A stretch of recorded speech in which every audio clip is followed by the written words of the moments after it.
Hey, salut à toutes et à tous, c'est Girac. Aujourd'hui on se retrouve pour une toute nouvelle vidéo. Et cette fois-ci donc il va s'agir d'une petite vidéo dans laquelle je vais vous présenter comment donc j'utilise ma caméra, comment je la fixe et un petit peu tout le matériel vidéo donc qui est derrière la réalisation de mes vidéos. Et sans plus tarder donc on commence directement. Si vous voulez réaliser donc des vidéos de VTT, il vous faudra obligatoirement une caméra sport.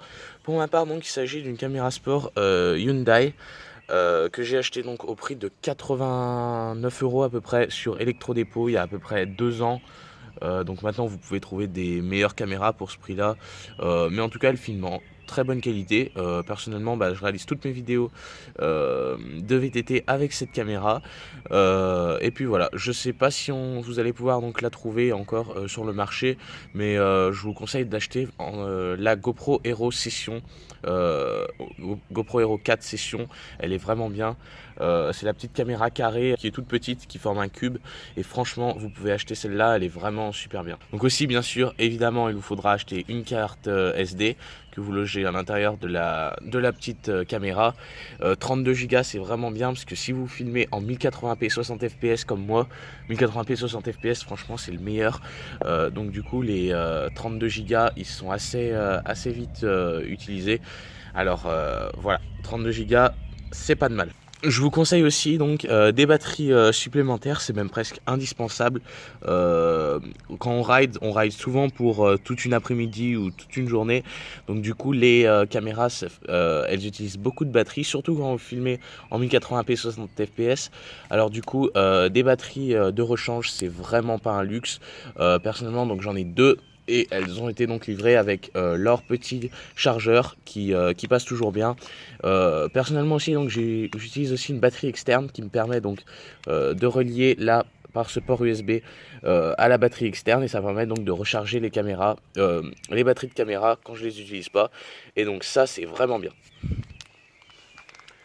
Donc les trois fixations possibles de la caméra, ce sera donc principalement sur votre corps, parce que personnellement je trouve que fixer la caméra sur le vélo ça fait un peu trop de vibrations.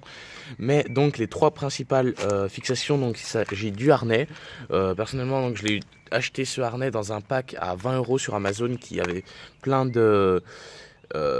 d'accessoires assez utiles pour la GoPro, que je vous mettrai en description si vous souhaitez l'acheter.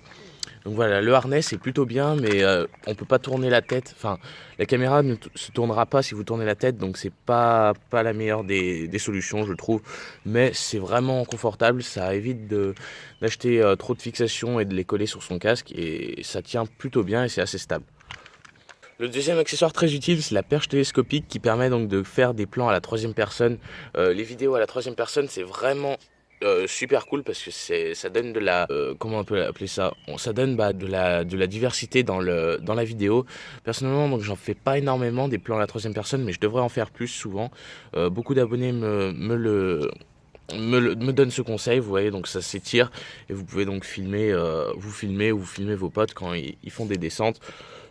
Et voilà, ça c'est vraiment un bon accessoire. Et voilà maintenant donc la dernière possibilité de fixation la plus répandue. La plupart des gens utilisent ce type de fixation, il s'agit tout simplement donc des fixations sur le casque. Personnellement donc au début de ma chaîne je fixais la GoPro à cette petite attache qui est localisée sous la visière, mais comme ma caméra ne possède pas de grand angle comme les GoPro Session, et du coup on voyait pas trop mon guidon, et je trouvais que c'était pas forcément la meilleure des positions pour la caméra pour avoir une meilleure immersibilité. C'était vraiment pas folichon. Donc du coup j'ai décidé donc au départ donc de la mettre sur le côté, mais encore une fois on voyait quand même beaucoup le casque, beaucoup l'avant du casque, et pas forcément la route et le guidon, donc c'était pas la meilleure. Et donc après donc j'ai découvert une troisième solution. Je l'ai découvert dans les motovlogueurs qui la mettent donc leur caméra juste ici. Pour la fixer ici ma caméra, donc j'ai dû utiliser une fixation GoPro que j'ai mise sur le côté. Et grâce à toutes ces petites fixations, une sorte de bras coudé, vous voyez, et ça m'a permis donc de pouvoir la fixer ici. Hop, tac, et voilà. Et donc la caméra là, elle est fixée à l'avant. Et c'est vraiment la meilleure des positions, je trouve. Le rendu, c'est le meilleur. Franchement, ça vous gêne pas quand vous ridez. Vous voyez même pas la caméra, donc c'est vraiment cool. Alors, ce petit accessoire là, ce bras coudé, donc je l'ai acheté, comme je vous l'ai dit, avec le pack de GoPro. Le pack accessoire GoPro sur Amazon. C'est pas un pack officiel, mais c'est un pack qui est universel pour toutes les caméras sport. Vous voyez, avec toutes les petites fixations. Donc, du coup, je vais un petit peu vous faire un récapitulatif. Du coup, en gros, là, vous avez donc on peut appeler ça la sangle qui s'accroche ici au niveau du casque. Donc du coup cette sangle, je l'ai accrochée directement à ce petit bras qui peut bouger comme ça, comme ça. Voilà, donc ça c'est tout fixé directement, donc c'est dans le pack GoPro comme je vous l'ai dit. Là ça fait un bras coudé, ça permet de bouger. Et donc là voilà, et donc ici là, à ce niveau, donc j'ai fixé un autre une petite attache qui permet donc de la remettre bien normalement la GoPro. Mais voilà, c'est quand même pas compliqué, vous voyez, vous vous en inspirez. Tac, tac, là, ici, tac, tac, là, tac, tac, là, voilà, tac, tac.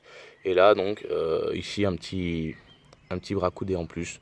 Donc voilà, et donc après, donc, vous la fixez comme ça sur votre casque. Tac, tac, voilà, et vous la positionnez bien de façon à ce qu'elle soit bien en face et qu'elle filme bien correctement. Et vous voyez, donc ça donne ça.